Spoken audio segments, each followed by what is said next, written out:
दक्षिणी स्कॉटलैंड के विस्तृत और उजाड़ ऊंचाई वाले इलाके बरबसी ध्यान खींच लेते हैं। समूचे इलाके में कहीं भी वनस्पति नहीं है। वॉलंटियरों का ये समूह ये तस्वीर बदलना चाहता है। तो आपको चाहिए बस एक बेलचा, चंकी बूट पहने और हाथों में बेलचे लिए बॉर्डर्स फॉरेस्ट ट्रस्ट के 25 वॉलंटियर इंग्लैंड की सीमा के पास इस जंगल भूमि को बहाल करने निकले हैं। एक बार आप जान लें कि आपको पेड़ कहाँ पर रोपना है, तो फिर देखिए कि आप किसी बड़े पत्थर पर तो नहीं खड़े हैं। अपना बेलचा जमीन में धंसाइए, ये ठीक है। नीचे मिट्टी नरम है, वहां पर आप पेड़ के आकार का छेद बना लेंगे, पेड़ उसमें डाल दीजिए। हम इसे एक देसी जंगल बनाना चाहते हैं, एक प्राकृतिक जंगल भूमि जैसे कभी यहाँ पहले रही होगी।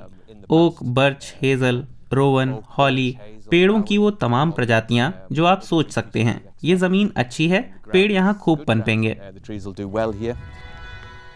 वॉलंटियर यहाँ जंगल को बहाल करना चाहते हैं। हजारों साल पहले कभी यहाँ जंगल रहा होगा। ईंधन की लकड़ी और चरागाहों के लिए जंगल कटता गया तो यहाँ स्थिति पूरी तरह से बदल गई। अब ये लोग पेड़ लगाकर यहाँ सूरत हाल को बदल देना चाहते हैं। पेड़ रोपती हूँ तो माँ जैसा महसूस करती हूँ। मुझे उसके लिए सही जगह की तलाश रहती है। उम्मीद है वो मजबूती से उगेगा और खुशहाल रहेगा। सारी बात असल में जलवायु की है। साधारण लोग और कुछ नहीं तो ये वृक्षारोपण तो कर ही सकते हैं। ये इतना आसान काम है, भविष्य का निवेश है वाकई। ये हजारों पौधे नए जंगल का आधार बनेंगे।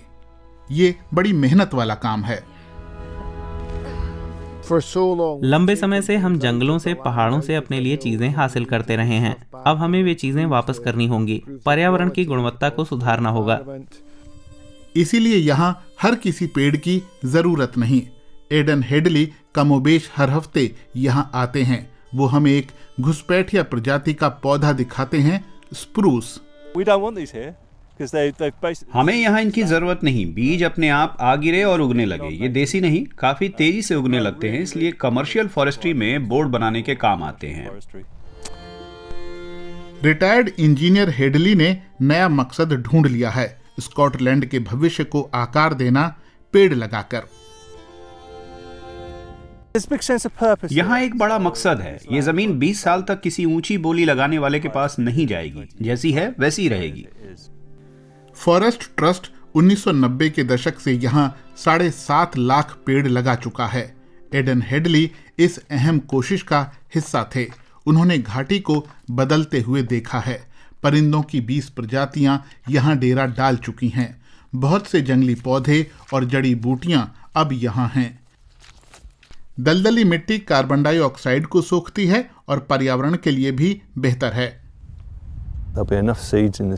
मिट्टी और हवा में पर्याप्त बीज होंगे। उनके पुनर्जीवन देने की प्राकृतिक प्रक्रिया चलती रहेगी। लोगों को अपने हाथों से बार बार पौधे लगाने की जरूरत नहीं होगी।